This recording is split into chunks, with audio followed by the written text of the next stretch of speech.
L'enregistrement de la naissance d'un enfant est la reconnaissance officielle par l'État de cette naissance. En plus d'être un droit fondamental en tant que tel, il est également essentiel à l'exercice de nombreux droits de l'homme, notamment l'accès aux services socio-économiques de base comme les soins de santé et l'éducation. Sans un système d'enregistrement des faits d'état civil fiable, il est impossible de suivre les mouvements des personnes ou des organisations liées à elles. Au Burkina, malgré l'existence d'une stratégie nationale de l'état civil, les efforts de l'État et de ses partenaires, l'enregistrement des faits d'état civil et la production des statistiques de vie restent faibles. Plus de 6 millions de Burkinabés étaient dans l'incapacité de produire une preuve de leur identité selon une étude de la Banque mondiale réalisée en 2016. Et le risque d'apatridie est aggravé par la dégradation de la situation sécuritaire qui a occasionné un déplacement massif des populations avec pour corollaire la destruction ou la perte de leurs documents d'état civil. C'est donc pour faire un plaidoyer public sur l'enregistrement des naissances que la Direction générale de la modernisation de l'état civil organise cette émission. Pourquoi enregistrer la naissance d'un enfant? Quels sont les enjeux et les défis liés à l'enregistrement des faits d'état civil au Burkina? Les obstacles liés à l'enregistrement de ces faits et que faire pour prévenir l'apatridie et changer les indicateurs? On en parle sur ce plateau avec des invités que je m'en vais vous présenter. De ma gauche vers ma droite, M. Dominique Wenpanga Bandaogo, directeur du suivi des centres d'état civil des juridictions et des statistiques. Il est de la Direction générale de la modernisation de l'état civil. Bienvenue, monsieur. Merci, madame. Monsieur Mitib Kieta Moussa Kabore, directeur de la justice civile du ministère de la Justice. Bienvenue. Merci. Monsieur Louis Nyamba, le point focal de la Commission des Nations Unies pour l'Afrique. Bienvenue. Merci, madame. Nous avons également sur ce plateau un représentant du Haut Commissariat des Nations Unies pour les réfugiés, en la personne de M. Bruno Nikiema, associé principal à la protection, point focal apatridie. Bienvenue. Merci, madame. Merci à tous de répondre à l'invitation et bienvenue sur ce plateau. Pour entrer dans le débat, nous allons d'abord procéder à la définition de quelques mots clés. Donc, Monsieur Bandaogo, que recouvre la notion de l'état civil? J'aimerais avant tout adresser mes remerciements à la TNB qui nous offre encore une fois de plus l'occasion de parler d'une question aussi importante qui est l'enregistrement des naissances dans notre pays et aussi de dire merci au HCR à qui nous adressons toute notre gratitude et nous accompagne toujours dans le cadre aussi de cette émission. Je crois que c'est grâce à leur accompagnement que l'émission se tient, donc il y a lieu de leur dire merci. Et pour revenir à votre question, et je définirais l'état civil comme l'enregistrement officiel des événements majeurs qui interviennent dans la vie d'un individu et qui marquent son statut juridique ou la modifient. Voilà, en passant bien sûr par les faits majeurs qui sont la naissance, le mariage et le décès. Voilà, donc voici un peu rapidement donner une définition de l'état civil. Et qu'est-ce qu'un acte de naissance? L'acte de naissance, c'est le document officiel et qui marque la reconnaissance juridique d'un individu. C'est-à-dire que c'est le premier document qui atteste de l'identité et de l'existence juridique d'un individu. Voilà, donc c'est un peu cela. Voilà, Monsieur Kabore,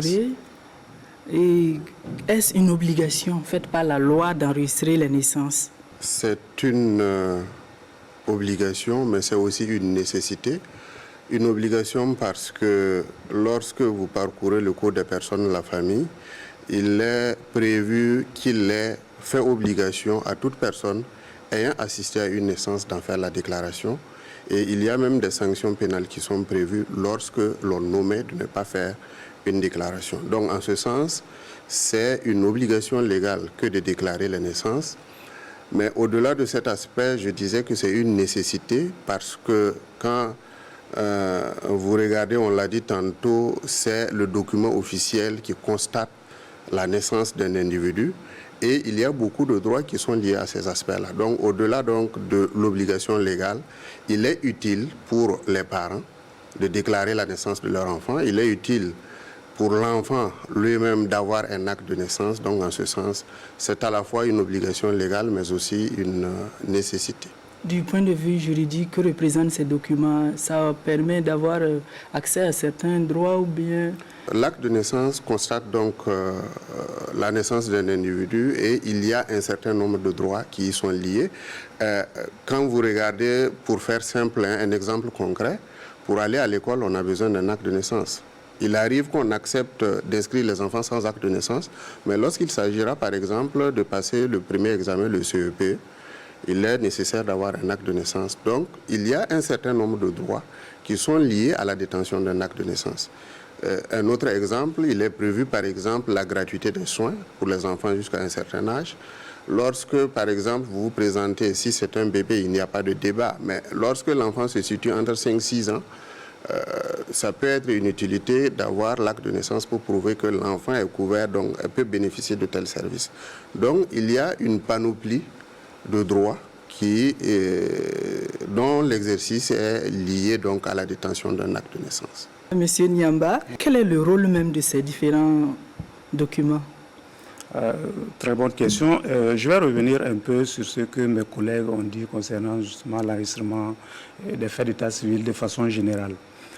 Les Nations Unies définissent l'enregistrement des faits d'état civil comme étant l'inscription sur le registre de façon continue, permanente, universelle et obligatoire de tous les faits d'état civil, de l'occurrence de l'événement et également toutes les caractéristiques qui vont avec cet état civil. Donc, comme le collègue l'a dit tantôt, c'est une obligation pour les États qu'ils puissent donc faire enregistrer tous les faits d'état civil. Et parmi ces faits d'état civil, nous parlons aujourd'hui de naissance vivante, mais au-delà de naissance vivante, nous avons le mariage, nous avons le divorce, nous avons l'annulation, nous avons la légitimation, nous avons également les divorces et nous avons les décès et les causes des décès. Pourquoi est-ce que c'est important d'enregistrer tous ces faits d'état civil? C'est important à deux niveaux. D'abord pour l'État lui-même. L'État est en train de satisfaire une de ses obligations qui est de fournir une identité juridique à tous les habitants du pays. En plus de cela, l'enregistrement des faits d'état civil est également un document de gouvernance pour l'État.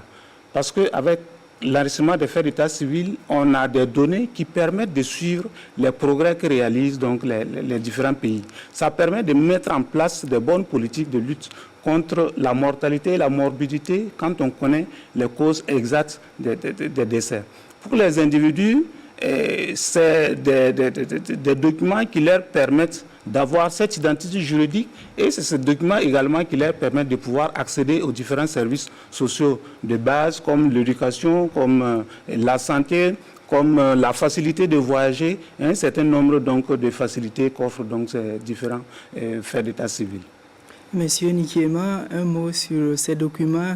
Quand on sait même qu'il y a des gens qui existent sans vraiment ces documents, est-ce que c'est vraiment important de posséder ces documents? En ce qui nous concerne au niveau du HCR, vous savez que nous travaillons pour des personnes qui sont forcées de se déplacer. En l'occurrence, les réfugiés, les demandeurs d'asile, mais aussi les personnes déplacées internes et aussi les personnes à risque d'apatridie, comme le cas du Burkina Faso. Et l'importance n'est plus à démontrer d'avoir un document d'identité au-delà du fait que ce soit une nécessité juridique et un document de planification pour l'État. En ce qui concerne les personnes déplacées de force, il faut dire que l'importance qui a été relevée tout à l'heure, c'est en réalité pour les personnes qui ne sont pas déplacées. À plus forte raison, les personnes qui sont déplacées et pour lesquelles la situation de déplacement crée encore des difficultés à obtenir ces documents. C'est encore très important pour ces personnes-là de détenir des documents. En ce qui concerne le déplacement interne, c'est-à-dire les personnes déplacées internes, bien qu'ils soient encore internes, on a des difficultés. Et pour ce qui concerne les réfugiés, c'est encore très difficile pour des personnes qui ont quitté un pays pour des raisons soit d'insécurité ou de persécution, se retrouver dans un autre pays qui ne régit pas en réalité leur état civil. Donc c'est encore plus délicat pour ces personnes-là. Donc pour les Nations Unies, en particulier le HCR, c'est très important pour les personnes de détenir ces documents d'état civil et d'identité. Donc je reviens à M. Bandaogo pour parler de la procédure d'enregistrement justement des naissances. Selon les textes, qui peut demander l'enregistrement et où doit-on le faire? La procédure, elle est vraiment assez flexible. Voilà, dans notre législation qui est en vigueur en matière d'état civil, c'est-à-dire que quand la naissance survient, qu'elle survienne dans une formation sanitaire ou dans le milieu communautaire, c'est-à-dire à domicile, il est bien possible de procéder à l'enregistrement de la naissance de cet enfant. C'est ce qu'il faut d'abord comprendre. Et dès que la naissance survient, les parents se rendent auprès d'un officier de l'état civil, celui qui est territorialement compétent, pour déclarer le fait de la naissance de cet enfant avec toutes les informations attachées à la personnalité de l'enfant et de leurs identités. Voilà. Et cela doit se faire dans les 2 mois qui suivent la survenue de la naissance de l'enfant.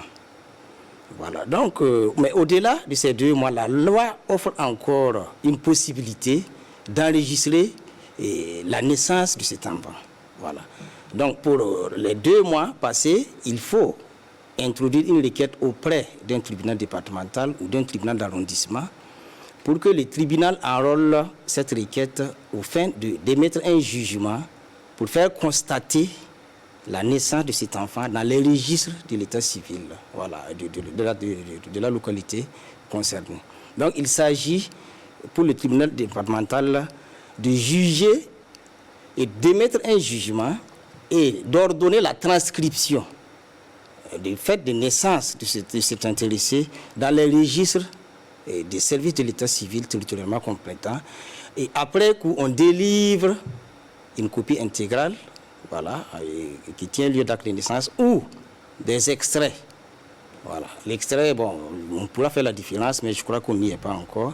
Voilà, l'intéressé. Donc, tout compte fait que la naissance ait été déclarée dans les délais légaux de 2 mois ou qu'elle ait passé par la procédure de jugement déclaratif, elle aboutit en fin de compte au niveau des services de l'état civil à l'enregistrement concret de la naissance, du fait de la naissance de l'enfant ou de cet individu et à la délivrance gratuite, je dis bien gratuite jusqu'à présent, voilà, la procédure est gratuite, la délivrance gratuite d'une copie intégrale, voilà, et qui est que constitue l'acte de naissance en premier lieu.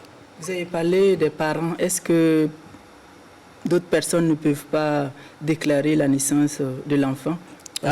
Oui, en effet, et la loi cite les personnes responsables qui doivent effectuer, disons, les démarches de déclaration de la naissance de l'enfant. C'est soit le père ou la mère, et ça peut être les proches parents, les ascendants, ou ceux-mêmes qui ont assisté à l'accouchement de cet enfant. Voilà, donc voici un ensemble en tout cas de personnalités qui ont été indiquées par la loi et qui ont la compétence d'aller faire la déclaration de la naissance d'un enfant.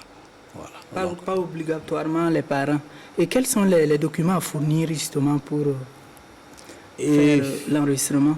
Oui, on parle le plus souvent de façon courante des documents à fournir pour pouvoir procéder à la déclaration et à l'enregistrement de l'enfant. Mais la loi ne fait pas obligation, voilà, de la présentation des parents de leurs documents officiels tels que on l'entend souvent, soit à leur acte de naissance, quelquefois on leur demande soit leur acte de naissance ou leur document d'identité, mais la loi n'en fait pas une obligation.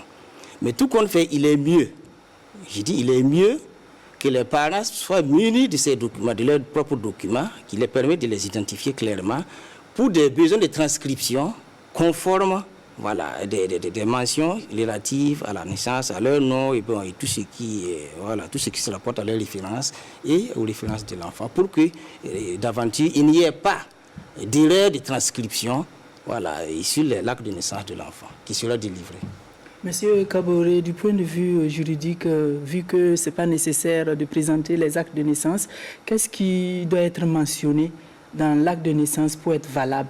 Je voudrais quand même relativiser sur le fait que la loi n'exige pas de documents.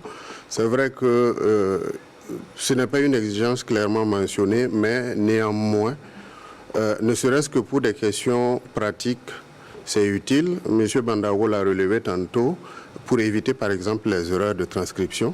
Il faut avoir l'identité exacte, etc., l'orthographe exacte, pour éviter que plus tard on ait besoin donc de rectifier.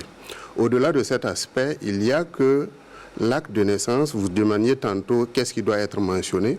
L'acte de naissance, il ne fait obligation qu'un certain nombre d'informations ressortent. Ces informations, c'est notamment les noms et prénoms de l'enfant, les noms et prénoms des parents, le lieu de naissance des enfants, même pour les parents, le lieu de naissance, etc. De sorte que produire des documents pour attester de cela facilite les choses, même si on peut, par simple déclaration, le faire. Mais en plus de cela, l'acte de naissance établit la filiation. L'acte de naissance établit la filiation des enfants et la filiation, suivant notre loi en vigueur, prévoit que, notamment pour la filiation paternelle, elle découle soit de la présomption de paternité ou de la reconnaissance. La reconnaissance, c'est dans l'hypothèse des enfants nés hors mariage. Quand je parle de mariage, je parle bien entendu du mariage civil, c'est-à-dire le mariage qui a été célébré devant l'officier de l'état civil. Donc, lorsque l'enfant est né dans le mariage, l'enfant est considéré, le mari de la mère est considéré d'office comme étant le père de l'enfant. Et dans ce cas-là, on n'a pas besoin que ce père-là fasse une reconnaissance de l'enfant. Donc, on n'a pas besoin, mais pour dire qu'on est marié, normalement, il faut produire l'acte de mariage. Sinon, on ne peut pas mentionner quelqu'un comme le père s'il n'y a pas d'acte de mariage et s'il n'y a pas de reconnaissance. La reconnaissance, c'est quoi? C'est un document délivré par le père lorsque ce n'est pas lui-même qui fait la déclaration pour dire que je reconnais cet enfant-là comme étant le mien.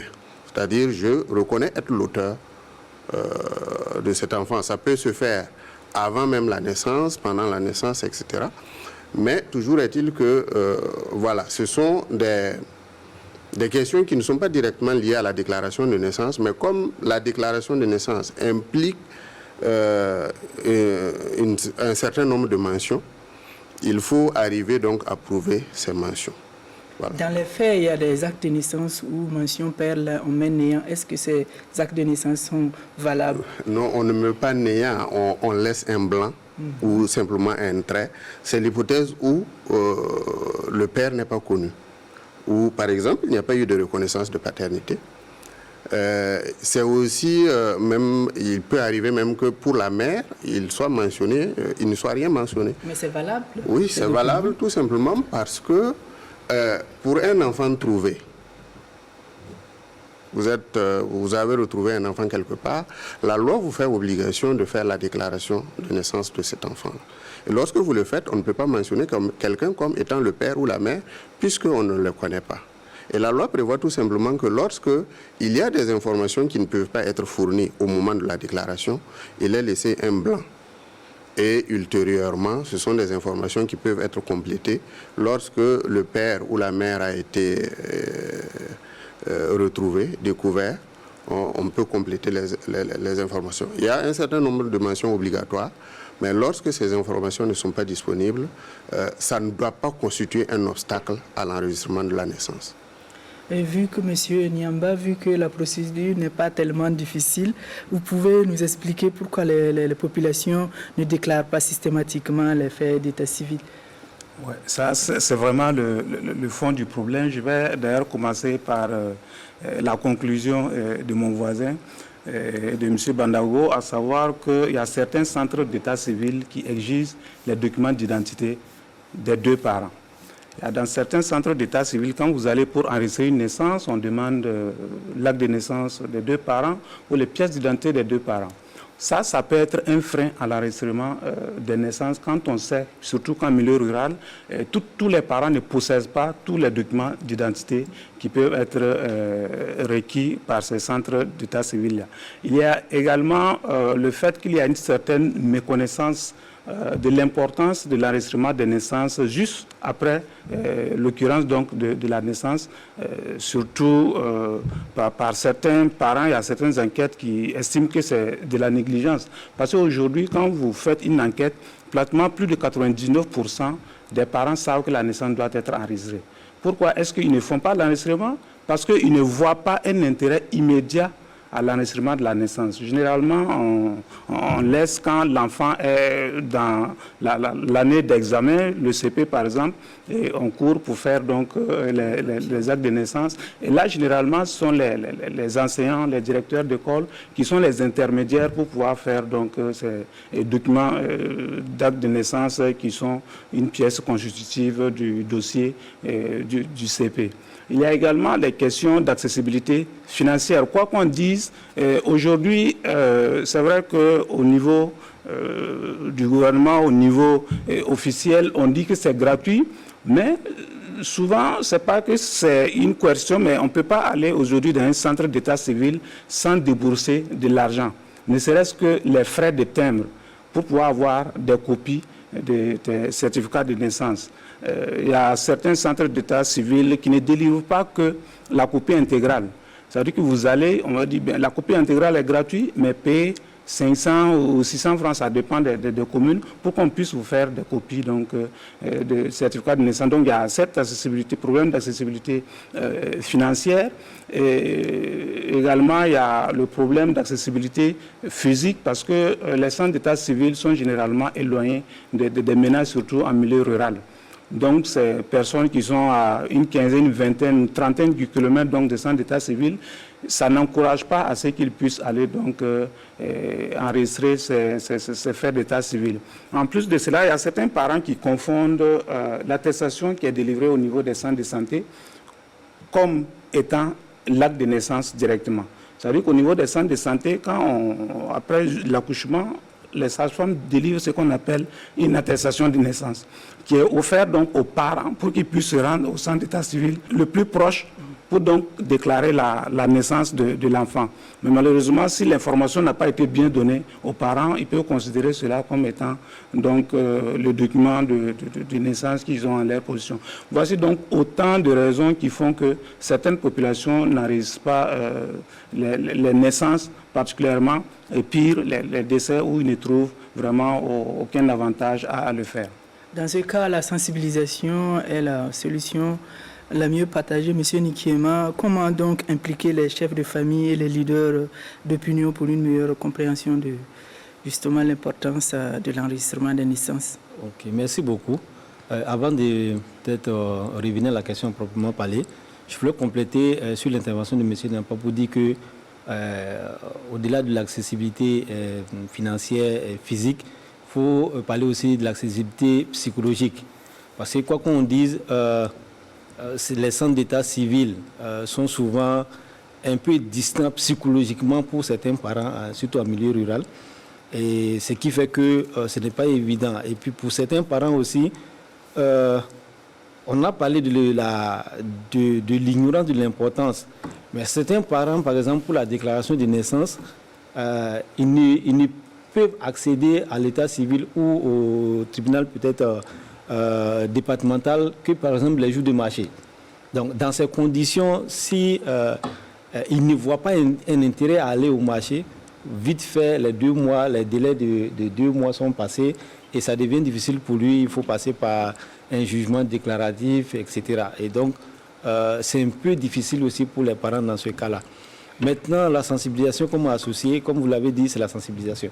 La sensibilisation de tous les acteurs, y compris les acteurs de l'état civil, mais aussi les leaders communautaires et les leaders d'opinion.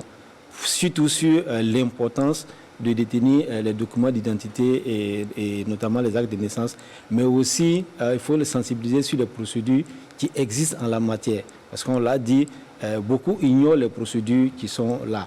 Le simple fait, par exemple, de détenir le document de la sage-femme et considérer ça comme un acte de naissance, c'est récurrent, mais c'est juste par ignorance. Donc il faut sensibiliser les populations et les leaders d'opinion surtout sur l'importance de tenir la documentation, mais aussi surtout sur les procédures qui existent. Parce que c'est vrai que nul n'est censé ignorer la loi, mais il y a des facteurs objectifs qui sont là, qui font que tout le monde n'est pas, en tout cas au parfum, des procédures qui existent en la matière. Monsieur Nikiema, c'est l'absence justement de ces documents qui nous conduit vers l'apatridie. Avant de revenir sur l'apatridie, je peux répondre directement que l'absence de documents conduit à un risque d'apatridie.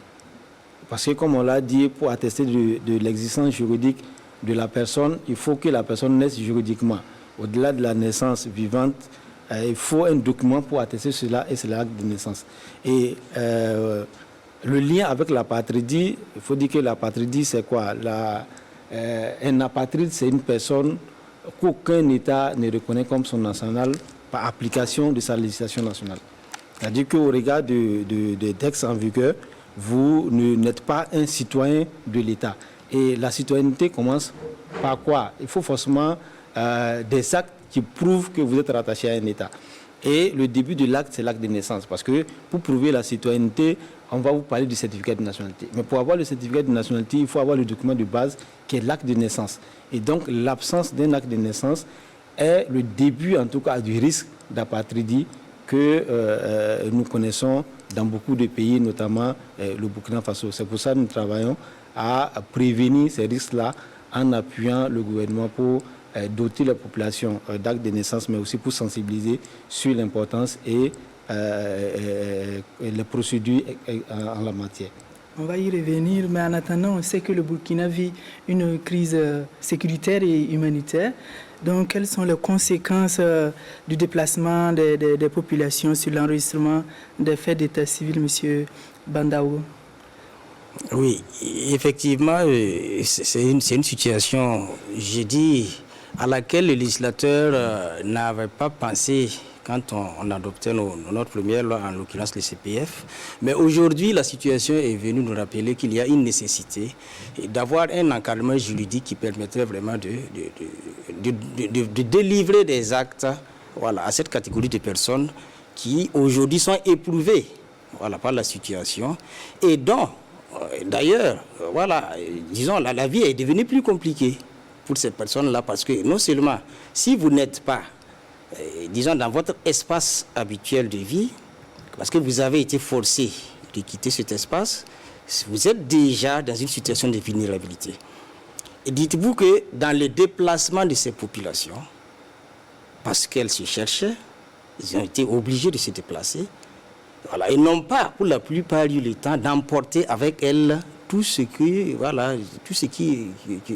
avaient comme acte, notamment l'acte de naissance. Voilà. Il y a beaucoup de ces situations-là qu'on a constatées aujourd'hui. Et on a même constaté que bon, c'est peut-être ceux qui avaient la chance d'avoir des CNIB, parce que la CNIB, on la porte dans sa petite poche. Et en fuyant, on a la chance, au moins, en tout cas, d'emporter sa CNIB. Voilà. Mais l'acte de naissance, on ne la détient pas par divers soins quand on se promène. Donc voici comment la situation d'insécurité est venue aggraver, voilà, le problème de détention, voilà, d'actes de naissance, voilà, pour ces personnes, ces catégories de personnes. Et quelles solutions pour les personnes déplacées en termes d'enregistrement, M. Kaboré? Oui, avant de répondre à cette question, permettez-moi de revenir sur le lien entre la détention d'un acte de naissance et le risque d'apatridie. Alors, l'acte de naissance, je le disais tantôt, mentionne un certain nombre d'informations, notamment les pères et mères, comme j'avais dit, mais aussi le lieu de naissance.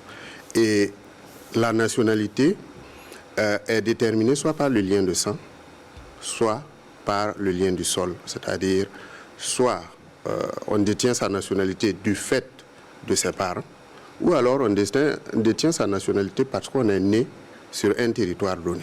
Donc c'est en fonction des lois. Bien évidemment, si vous ne détenez aucun acte, vous ne pouvez pas prouver que vous êtes l'enfant d'un tel et que vous êtes né dans telle localité. Il vous est pratiquement impossible de prouver que vous êtes rattaché à tel État. De sorte que, pas d'acte de naissance, difficulté donc pour établir sa nationalité, d'où le risque d'apatridie, parce que M. Ninkema le disait, l'apatride c'est celui donc qu'aucun État ne reconnaît comme son national par application de sa législation. Pour les PDI, les personnes déplacées internes, pour les personnes déplacées internes, alors, ne pas être considérées comme des apatrides. Voilà, ça me permet de réagir à votre question précédente qui est comment la situation sécuritaire a compliqué la situation. La situation est davantage compliquée parce que vous avez parmi les déplacés des personnes qui étaient déclarées à l'état civil mais qui n'ont plus d'acte de naissance, qui les ont perdus. Vous avez des personnes qui n'avaient pas établi des actes de naissance et qui se sont déplacées. Et sur les lieux de déplacement, il y a des personnes qui naissent. La difficulté, c'est que notre loi a prévu des compétences territoriales. Vous ne pouvez pas, par exemple, être né à Ouagadougou et puis aller faire votre déclaration de naissance à Koudougou, à Dori, etc. De sorte que ceux qui se trouvent dans des situations de déplacement et qui sont nés dans des localités autres ne peuvent pas, en principe, faire leur déclaration de naissance ou se faire établir des jugements supplétifs devant des tribunaux qui ne sont pas les tribunaux de leur lieu de naissance. Donc ça complique davantage la situation. Maintenant, quelles sont les solutions qui sont possibles au regard de la législation? C'est vrai que notre législation nationale pose de sérieux problèmes pour les questions de compétences, mais de façon factuelle, on a vu qu'il y a des tribunaux qui se sont déplacés, par exemple, qui sont dans des localités qui ne sont pas leur siège et qui continuent tant bien que mal de fonctionner. Mais ça, c'est vraiment de façon factuelle, comme je le disais, parce que ça ne répond pas nécessairement aux obligations, aux questions juridiques. Mais on peut aussi avoir recours aux législations internationales auxquelles le Burkina est parti, notamment la Convention internationale sur les droits de l'enfant, qui dit qu'aucun État ne peut se retrancher derrière des difficultés administratives ou juridiques pour refuser de délivrer un acte de naissance à un enfant.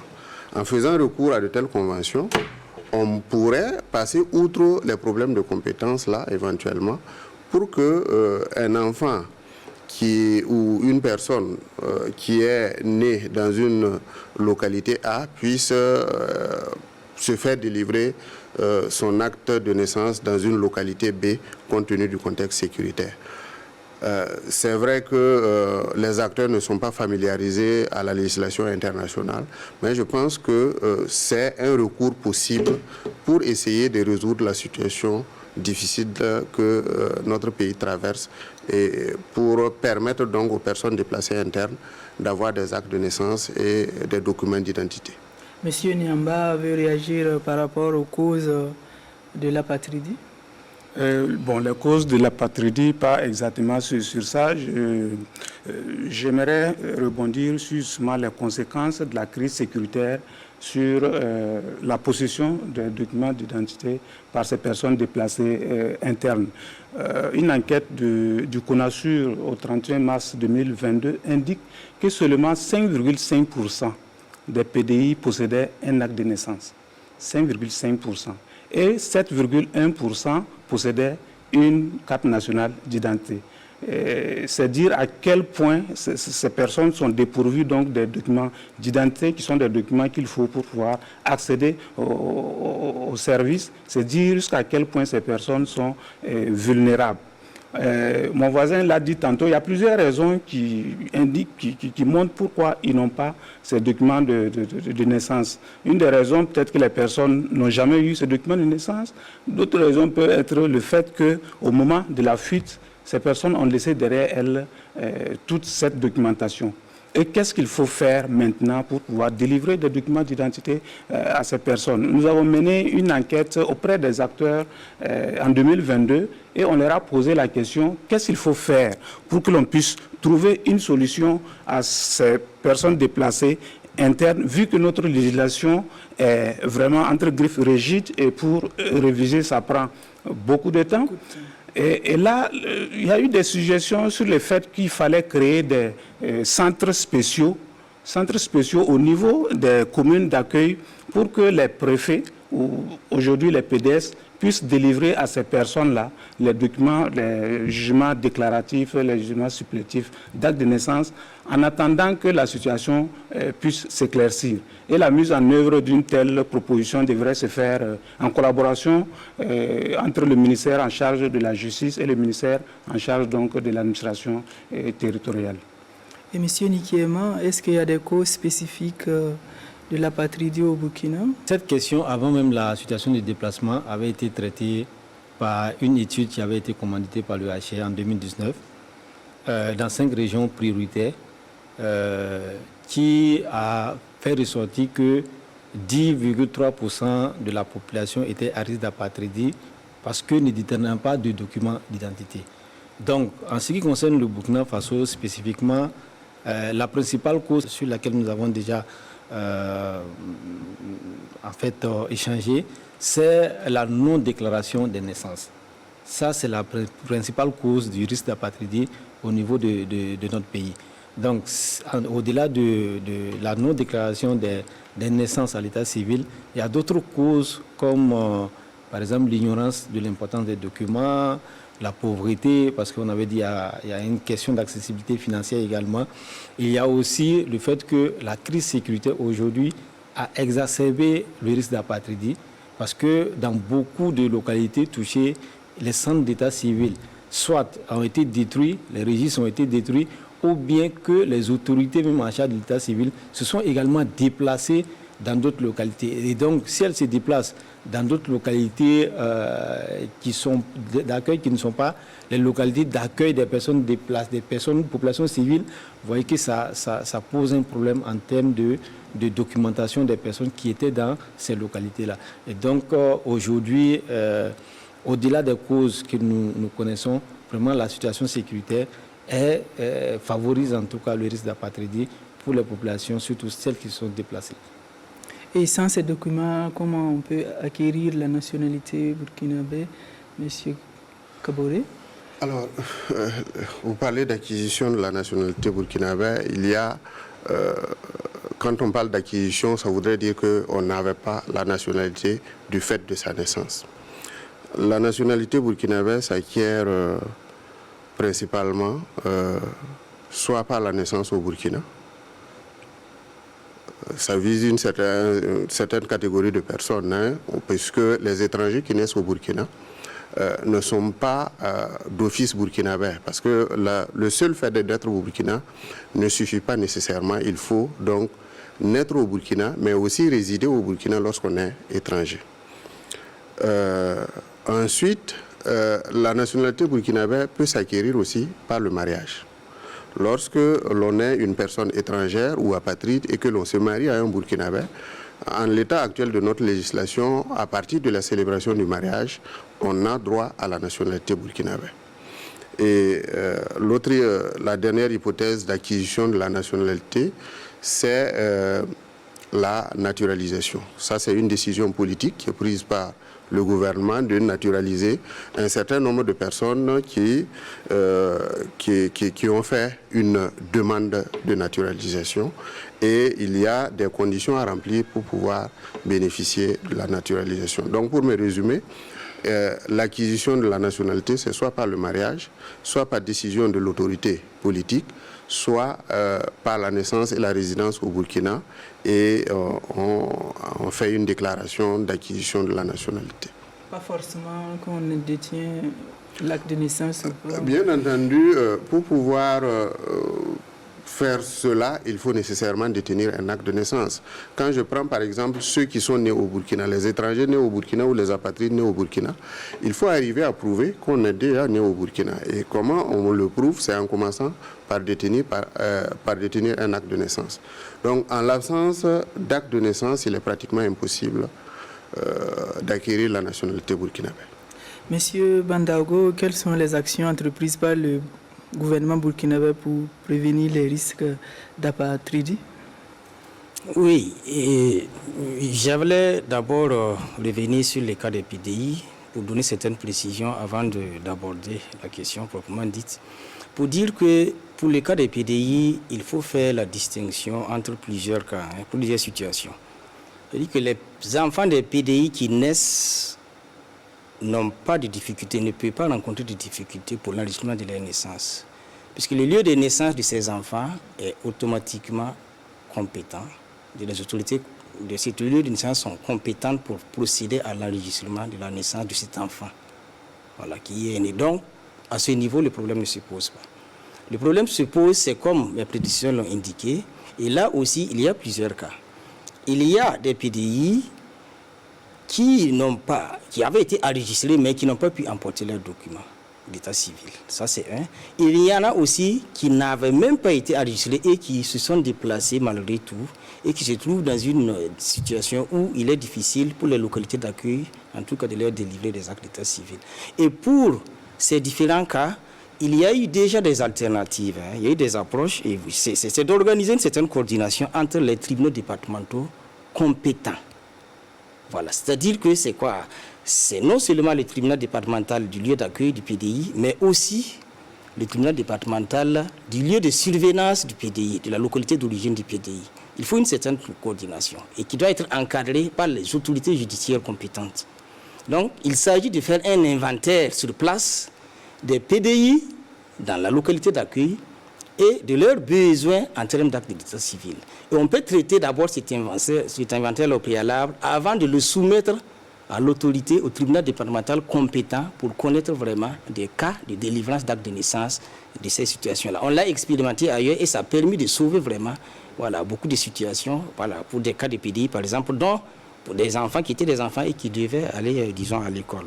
Voilà, donc je reviens un peu sur ces exemples parce que ça a été assez édifiant et je crois que c'est une alternative qui peut être exploitée. Voilà, et en vertu des conventions internationales, si on se met sous ce couvert-là, effectivement, on peut se permettre, en tout cas, d'exploiter ces alternatives-là. Voilà. Maintenant, qu'est-ce que l'État fait? Ce que l'État fait actuellement, c'est ce que j'ai cité, parce que la coordination déjà entre les autorités compétentes, c'est déjà ça. Voilà, parce que c'est des autorités publiques. Voilà. Donc, nous, on accompagne avec nos partenaires tels que les HIR, disons, l'organisation de cette coordination-là pour pouvoir satisfaire les PDI en termes de besoin d'actes de naissance. Voilà. Mais je précise que le système de l'état civil en tant que tel a été pensé actuellement pour que l'enregistrement des naissances soit systématique à terme. Voilà. Parce que imaginez-vous que si automatiquement on enregistrait les naissances dès qu'elles surviennent, là où elle est survenue, et qu'on délivre l'acte de naissance sur le champ, ça allait amoindrir cette situation qu'on connaît aujourd'hui, des personnes déplacées qui n'ont pas d'acte de naissance. Et si on pense que c'est un système aussi qui vise un peu à centraliser les données pour permettre à ce qu'on puisse délivrer un acte de naissance à terme à une personne, quel que soit l'endroit où elle se trouve, ça veut dire que déjà cette situation est passée. Voilà, mais ça c'est un peu pour l'avenir. Monsieur Nikiema, donc comment sensibiliser les Burkinabés sur le phénomène de l'apatridie? Ok, pour la sensibilisation, il faut dire que déjà avec, de façon générale, la sensibilisation peut être menée pour toutes les populations, y compris les populations d'accueil des personnes déplacées internes, mais aussi pour mettre l'accent sur les personnes déplacées internes. Parce que, comme on l'a dit, quoi qu'on dise, la situation de déplacement est vraiment une situation qui crée beaucoup de risques pour l'apatridie. En ce qui concerne le HIR, la sensibilisation est faite dans toutes les régions d'accueil des populations déplacées internes. Et on a par exemple les comités qui sont dans les sites et zones d'accueil des personnes déplacées internes qui sont mis à contribution en ce qui concerne la sensibilisation sur l'importance de détenir les actes d'état civil, notamment les actes de naissance.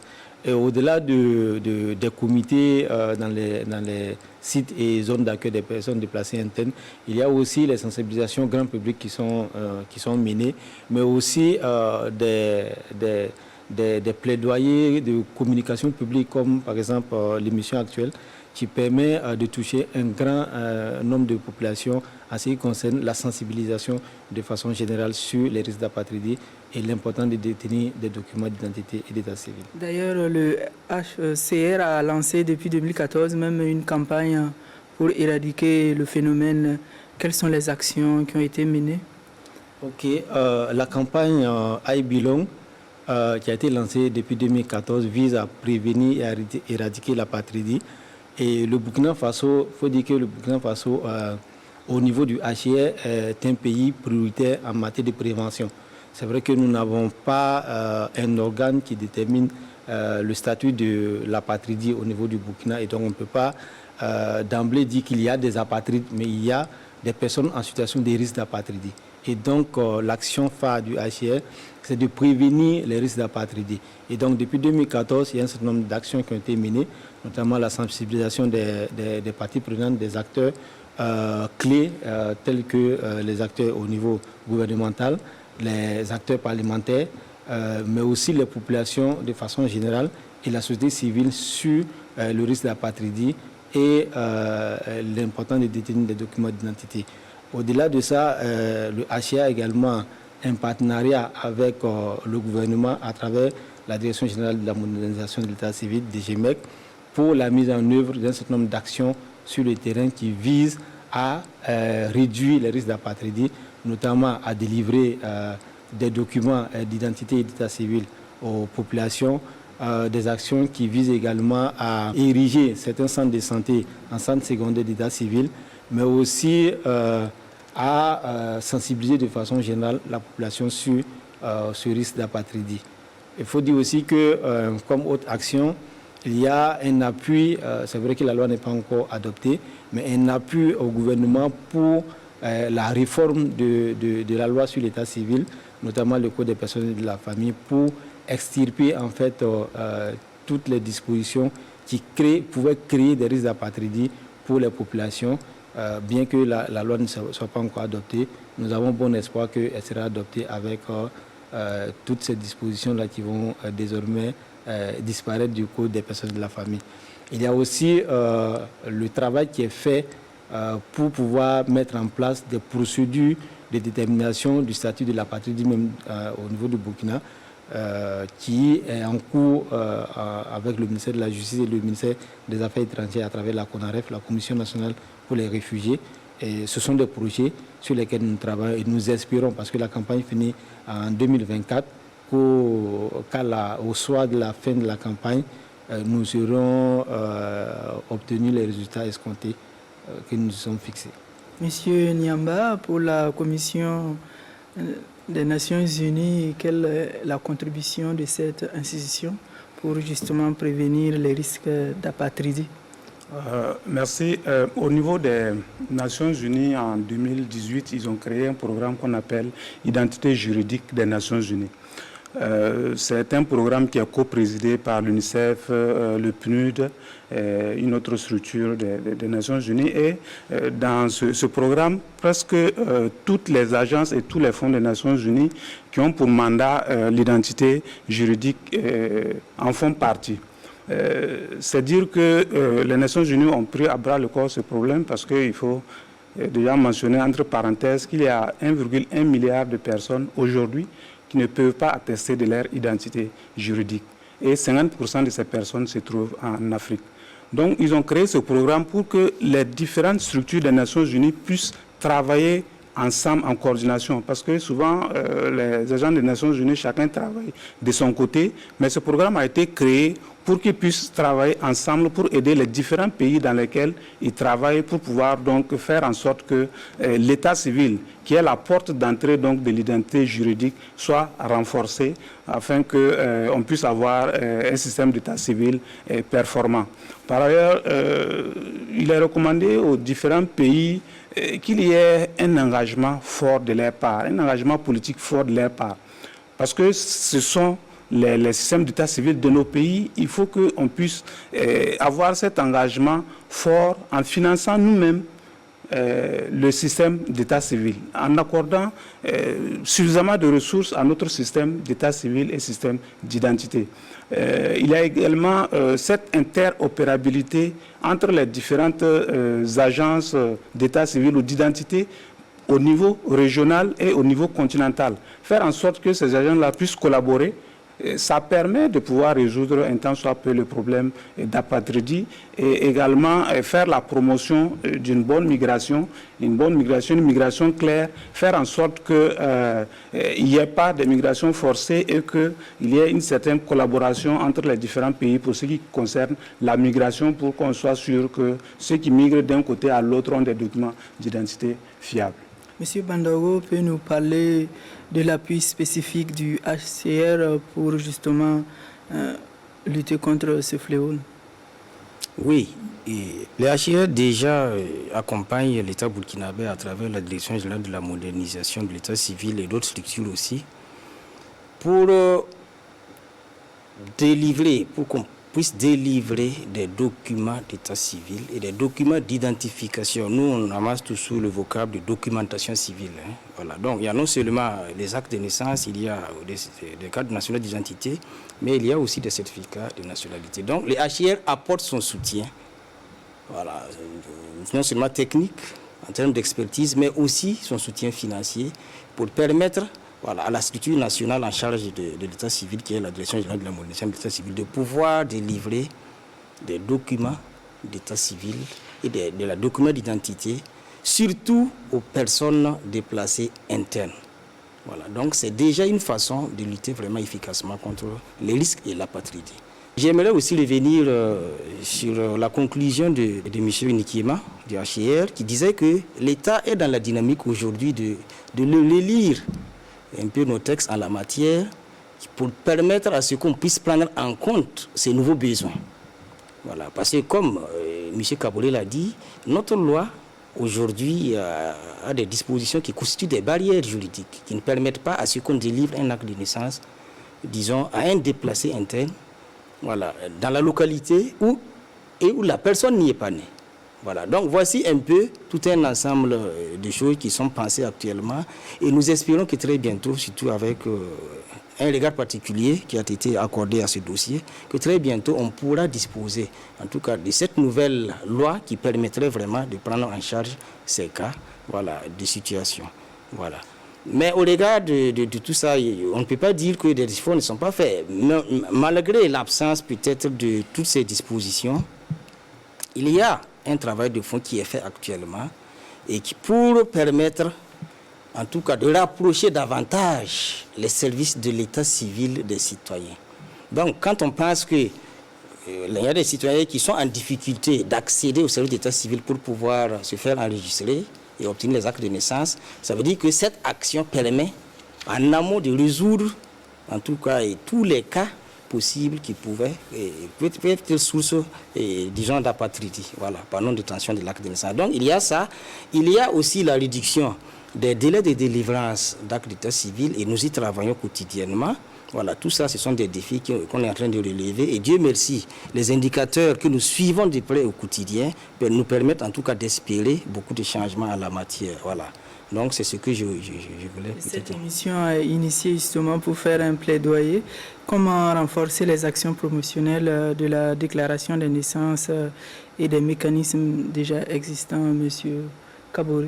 Il faut surtout sensibiliser les populations à l'utilité de la documentation civile, notamment de l'acte de naissance, parce qu'il est important.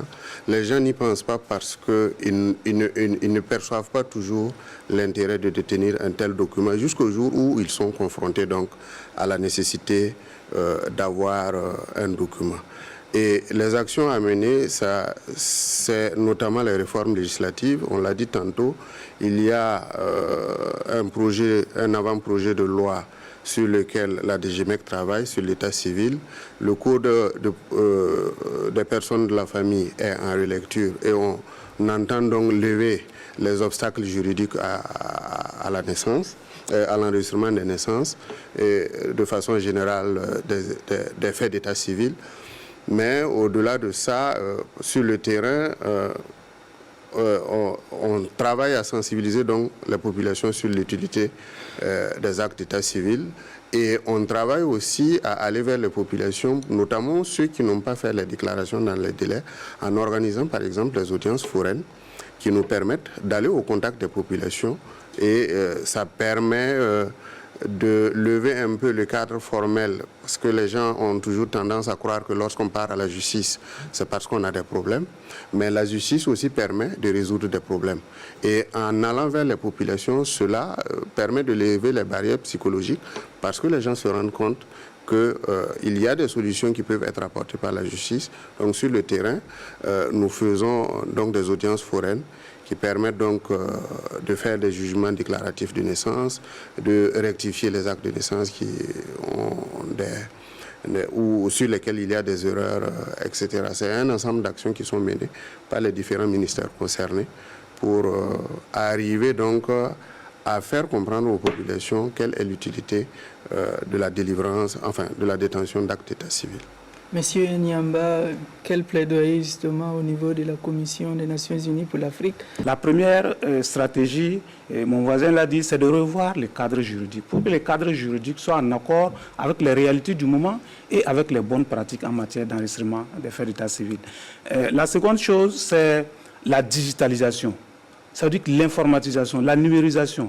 Ça veut dire qu'il faut tenir compte, il faut tirer un profit de cette innovation technologique pour qu'on puisse enregistrer systématiquement toutes les naissances, tous les faits d'état civil qui ont lieu dans nos pays. Si on avait fait ça depuis un certain temps, on ne serait pas là à parler, par exemple, des problèmes de documents d'identité ou de documents de naissance pour les personnes déplacées internes. Bon, on parle de la digitalisation de façon générale et toutes les stratégies qui seront conformes à ce que nous voulons, à savoir l'enregistrement à 100% des naissances, à 80% des décès, quelle que soit la solution, je pense qu'elle est la bienvenue. Et il y a également l'interopérabilité, parce que dans l'enregistrement des naissances, il y a plusieurs parties prenantes qui sont invitées. Il y a par exemple le ministère de la Santé qui est le ministère où les faits d'état civil se produisent, les naissances se produisent, les décès se produisent. Il y a le ministère en charge de l'administration territoriale qui est chargé de façon formelle d'enregistrer des faits d'état civil. Il y a le ministère de la Justice qui est chargé de faire le contrôle. Et il y a le ministère en charge de l'économie et des finances à travers l'INSD qui est chargé de produire les statistiques. Il faut une interopérabilité entre toutes ces parties prenantes pour qu'on puisse avoir un système d'état civil performant. Il y a également les questions de décentralisation. C'est-à-dire qu'il faut simplifier les procédures. Nous avons un système d'état civil qui est passif. Passif, ça veut dire que ce sont les parents qui sont obligés de se déplacer à tout moment pour aller enregistrer les faits d'état civil. Il faut que l'État également fasse son travail. Il faut que l'État également fasse quelque chose pour apaiser un peu les charges des familles, pour que le système soit un peu actif. On a parlé de sensibilisation. Il faudra également mettre à profit les agents de santé à base communautaire. Ce sont les personnes qui sont aujourd'hui à même de pouvoir influencer positivement l'enregistrement des naissances au niveau de nos communautés. Par exemple, ces personnes sont impliquées dans des activités de santé comme par exemple la vaccination. Je regardais rien qu'hier les résultats de l'enquête démographique de santé de 2021, c'est très récent. Il y a 97% des enfants qui ont reçu de 12 mois à 23 mois qui ont reçu le vaccin de BCG. Ça veut dire que si on couplait ces activités d'enregistrement de naissance avec des activités de vaccination, ça veut dire qu'on serait à 97% d'enregistrement de naissance. Ça veut dire que l'interopérabilité, c'est quelque chose sur lequel il faut beaucoup jouer. Il y a également le fait qu'il faut former les agents d'état civil. Il faut qu'on se dise, nous on a fait un peu le tour, mais il y a des gens qui travaillent de façon bénévole dans ces centres d'état civil. Et ça pose le problème de la mauvaise qualité des services qui est rendu dans certains centres d'état civil, qui fait que les populations sont obligées de faire des va-et-vient pour des problèmes de rectification. Mon voisin est là, quand vous allez au niveau de la justice, souvent la majorité des personnes qui sont là-bas, c'est des personnes qui viennent pour des rectifications sur leur acte de naissance parce qu'une erreur a été commise quelque part. Donc ça montre un peu la qualité des ressources humaines qui travaillent dans ce secteur et il faut travailler là-dessus. Et enfin, il faut un leadership, il faut vraiment une volonté affichée de l'État pour qu'on puisse améliorer de façon générale le système d'état civil. Au niveau du Haut-Commissariat pour les réfugiés, quel plaidoyer pour l'enregistrement des naissances? Merci beaucoup. Le plaidoyer que nous faisons, c'est vraiment, comme on l'a relevé, c'est vraiment de réformer au plus vite le cadre juridique, parce que nous sommes dans une situation où on a une grande partie de la population qui est déplacée et dont les besoins en termes de documentation civile ne sont pas suffisamment pris en compte, encadrés par la législation actuelle. Donc c'est un plaidoyer pour la réforme au plus vite de l'état civil, mais aussi le plaidoyer également, c'est de dynamiser en fait tous les cadres de concertation qui existent actuellement au niveau national.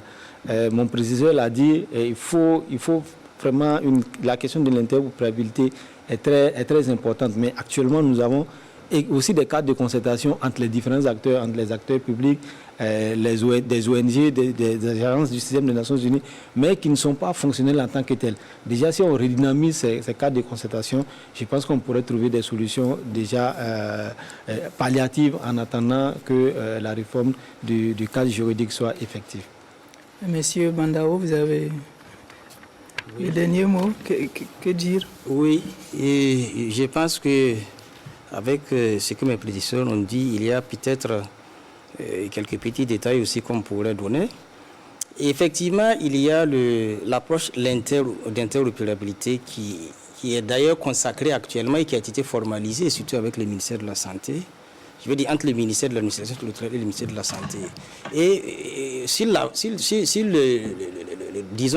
après avoir observé que 77,2% des naissances déjà en 2020 survenaient dans les formations sanitaires. Et de ces 77,2%, on n'avait pas plus de 50% qu'on enregistrait dans les services de l'état civil. Donc, imaginez une forme de collaboration. On a imaginé une forme de collaboration aujourd'hui qui a été consacrée par un texte qu'on appelle le protocole d'interopérabilité, qui a été acté par les deux ministères et qui engage les agents de santé pour enregistrer les naissances qui vont survenir automatiquement dans les structures sanitaires respectives de leur ressort. Donc voici un peu une approche déjà qui va nous permettre de connaître vraiment beaucoup d'avancées en matière d'enregistrement des naissances.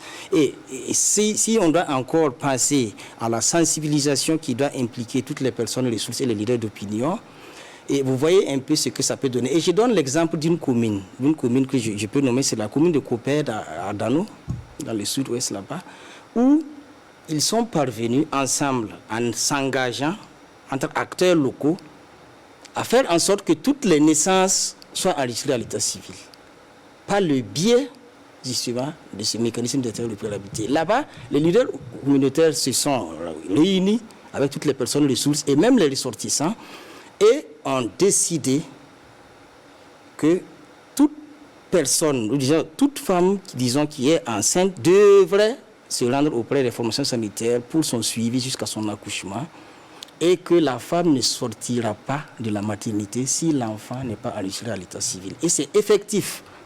Donc voici déjà une approche, une bonne pratique qui permet à une commune au Burkina Faso ici de parvenir à 100% d'enregistrement des naissances.